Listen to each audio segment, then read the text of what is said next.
Hey guys, welcome back to Not Your College Life with Lisa Beals, and I am your host, Lisa Beals.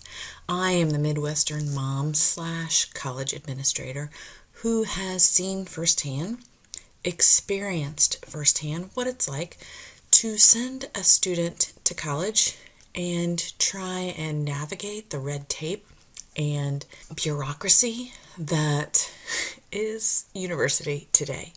And while I don't have it within my grasp to change how administration chooses to interact with you, I do have it within my reach to put some content out here to help all the moms that are trying to figure it out, because it's not the college that we went to. This week's episode is about drop-off and the tradition of letter writing to your student. I want to share some things for you to consider before you write your letter. And these are things for you, kind of work on yourself. And if you go to my show notes on my website at lisabeals.com, I'm going to share with you on my Pinterest board. I will link to the pieces of advice and insight and sample letters that kind of helped me put together this podcast for this week. Okay? Super. Okay, so I want to start with a little piece of advice that was shared by a student. And I thought it was pretty insightful. So I'm going to share a piece of advice from a student. I'm going to talk about some advice from a faculty member. And then I'm going to give you a few little tips on things to kind of help shape your foundation. And then I'm going to cut you loose to write your own letter. Okay? So the first piece of information was written by a college student. And this student was incredibly insightful, I think. They talked about the transition and how this transition from high school to college, moving from living full-time in your house to full-time in another house, it's a really pivotal time in a student's life. Now, for those of you that are doing college at home, this adds a little asterisk, another little spin to that you really need to take some time to kind of digest and figure out.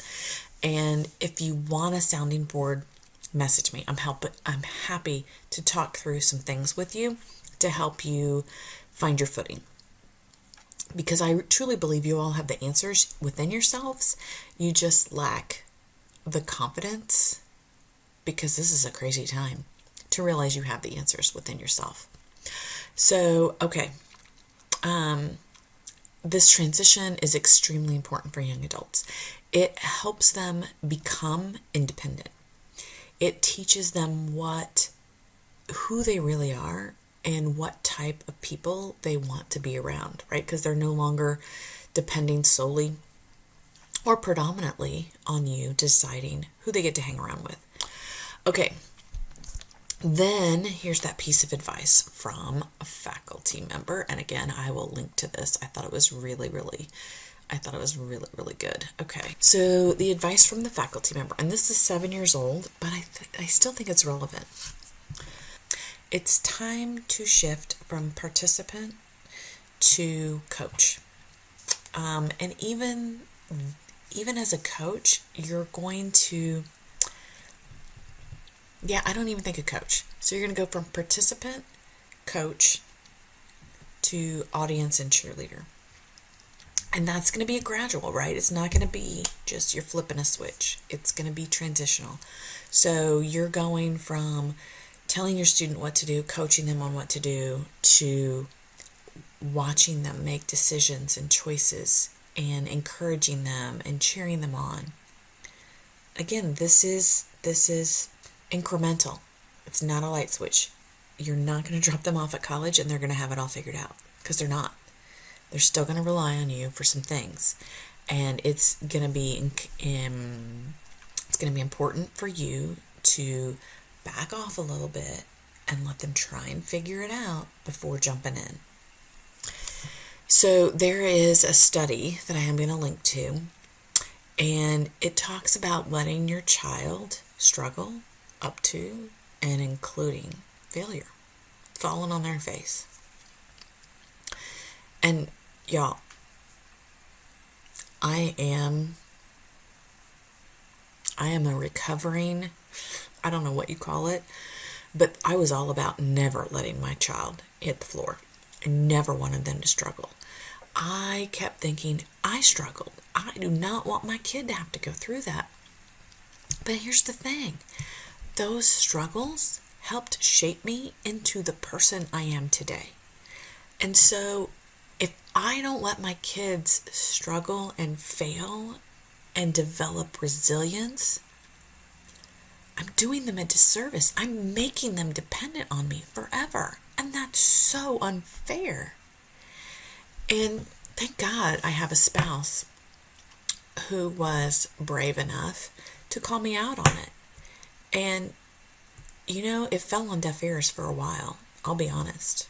I'm like, no, you're wrong. You're insensitive. You're unkind. You don't understand what it's like to be a mom. And then I realized the light bulb went off. And he was right. I cannot save them from every failure. I cannot save them from every heartache. They have to experience it to learn and grow. And I have my parents to thank for the wisdom of allowing me to experience all the things that I did, all the bad decisions that I made, so that I could learn from them and realize what was important to me. So in this study, it further talks about that and says that if you don't let your kids fail, failing is what allows them to develop what it's called human agency, which is the ability to act on behalf of yourself in the world, to make decisions and to carry out actions rooted in your own thought process, your own decision-making skills.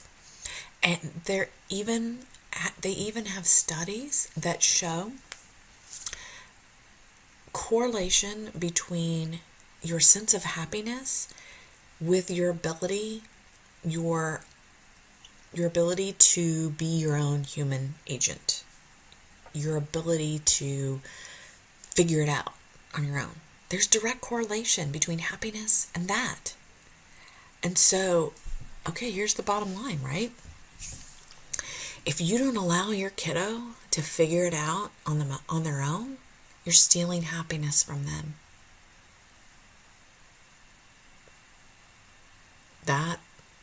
Wow. Punch in the gut. You're stealing their happiness in the long run. Save them pain now, steal their happiness long term. Holy cow. Okay, I'm going to link to that study in there. Okay, so advice from a student, advice from a faculty. Think about those before you write your letter. Okay, the 3 things I want you to consider before writing your letter. I want you to consider the fact that your communication is going to be diminished significantly. And I'm going to suggest even if they're home studying, okay? If they're at campus, they are going to struggle with homesickness. Whether they're a freshman or a sophomore, who knows? I mean, they've been home with you for 6 months, right? So even your juniors and seniors may struggle with some homesickness. I want to challenge you to make them realize it's okay to be homesick.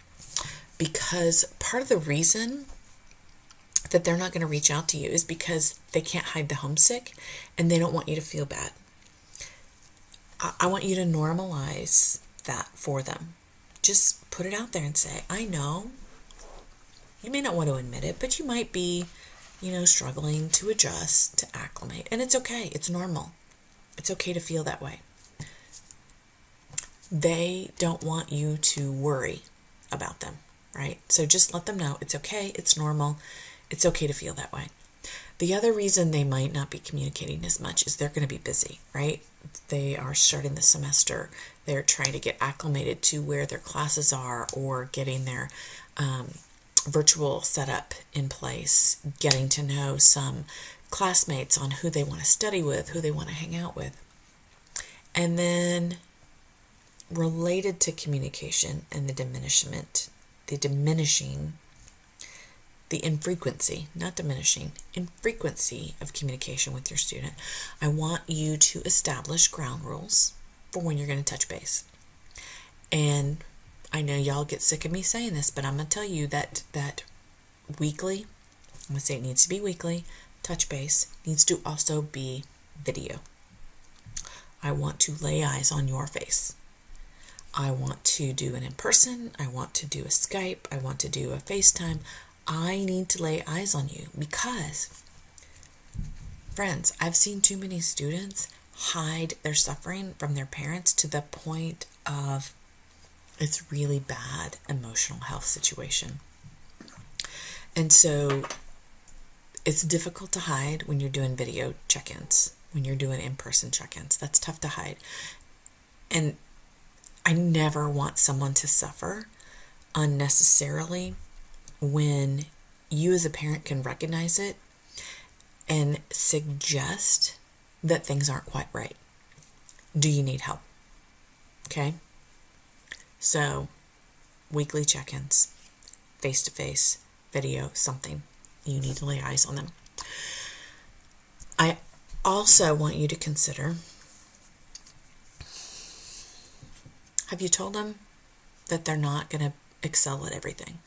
Have you told them that they're going to screw up, that they're going to fail something, they're going to get a D in something, they're going to get a C in something? Have you told them it's okay? Have you told them that you've done it? Have you told them that it's not the end of the world? I need you to tell them that. Face to face, via text, in this letter. Not on purpose, right? Of course, they will do stuff like that on purpose. They're kids, right? But let them know you've done this. You were 18 once. Remind them of that. You're not completely demented enough to forget what it was like to be 18. But you also do that with caution, because every bad decision they make has consequences. Now, that doesn't mean to say that those consequences can't be figured out, right? It's going to shift them to a new path. It's going to develop another bit of resiliency in them. It might even direct them where their path is supposed to be rather than where they thought they were supposed to be. You might even share some mistakes that you've made yourself. Now, I will tell you, and I've probably told you this before, and I apologize if you're hearing this more than once, but my Maddie is 23, and I vividly remember an evening where I had picked her up to bring her home. I think she was at a skating rink or a friend's house. I don't know, but she'd gotten in trouble, and I had to bring her home because #bad choice. So we were driving home, and I just was like, I wanted to shake her.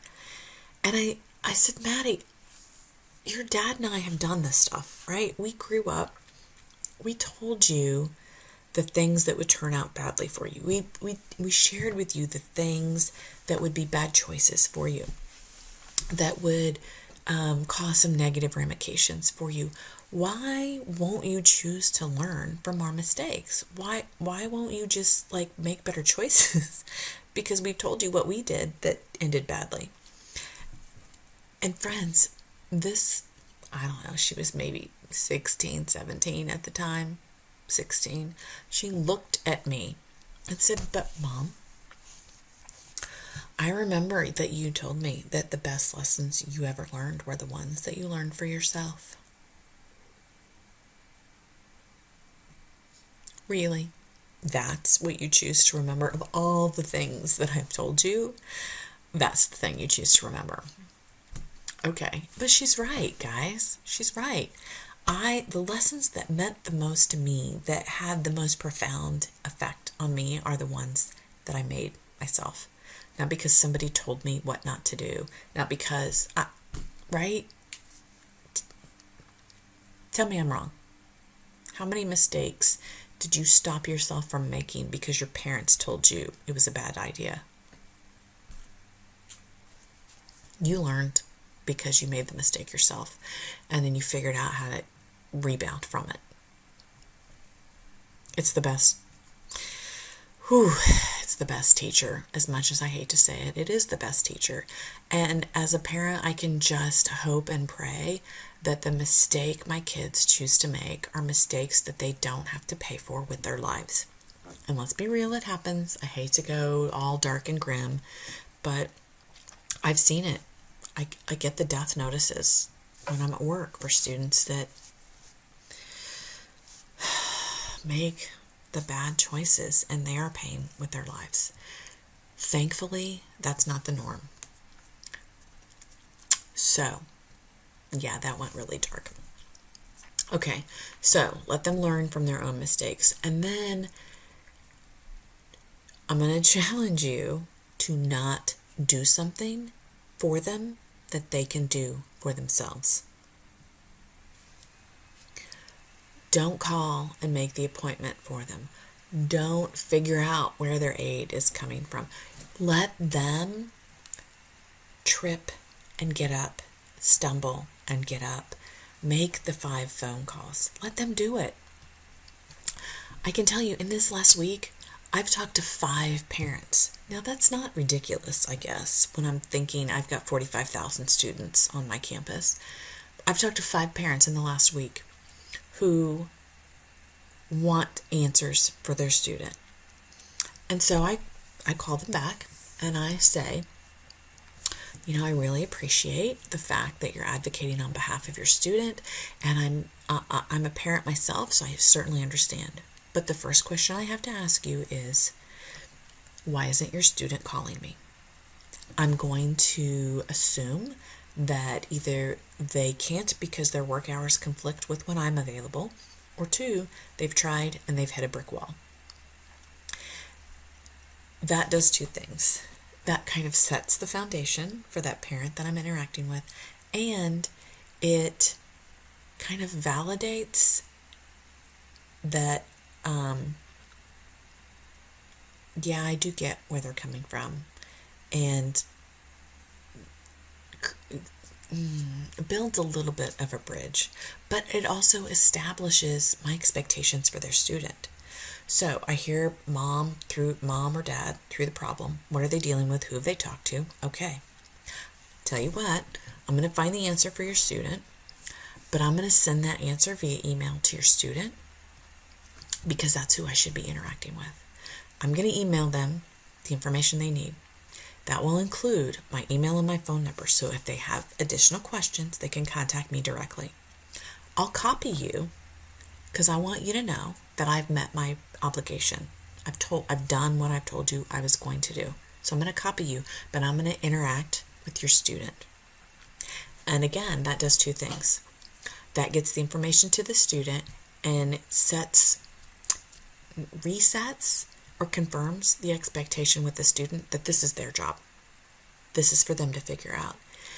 And the other thing that it does is if a parent is not truthful and student hasn't really been reaching out, because friends, I've had that parent whose student didn't know they were reaching out to me, and the student was mortified that mama was calling the school on their behalf. So, there's that too. All right. So, I've given you a little bit of advice. Now I'm going to tell you. I'm going to challenge you. Go sit down and write your letter. I'm going to encourage you to put pen to paper. Put pen to paper. There's,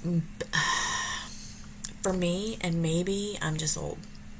Maybe kids today don't care.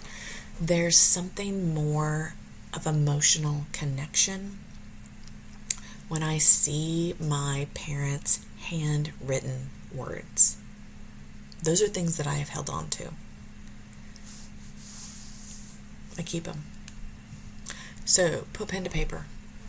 Write a letter to your student. If they're home, tuck it in their pillow, under their pillow, upstairs. If you're sending them off to school and you can't go with them, or you are moving them, if you're moving them in, tuck it under their pillow. Put it in their desk drawer.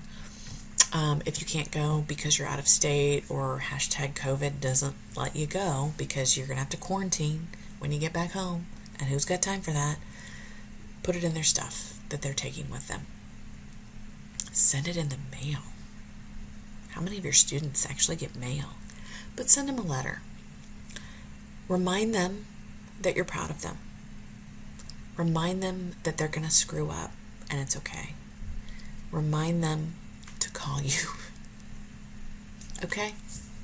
Hang in there, moms. Hang in there, dads. This is a crazy season. It's even more crazy with COVID, but I promise you this will not last forever. We're going to get through it. I'm here to help if you need it. Feel free to message me on Facebook or Instagram. If you don't follow me on Facebook or Instagram, why not? I'm at Not Your College Life with Lisa Beals. Share this episode with a friend that you think could benefit from it. And lastly, I could use a review. Tell me how I'm doing. Am I giving you content that is helpful? Am I giving you content that's a waste of your time? Because I need to know. Until next week, take care.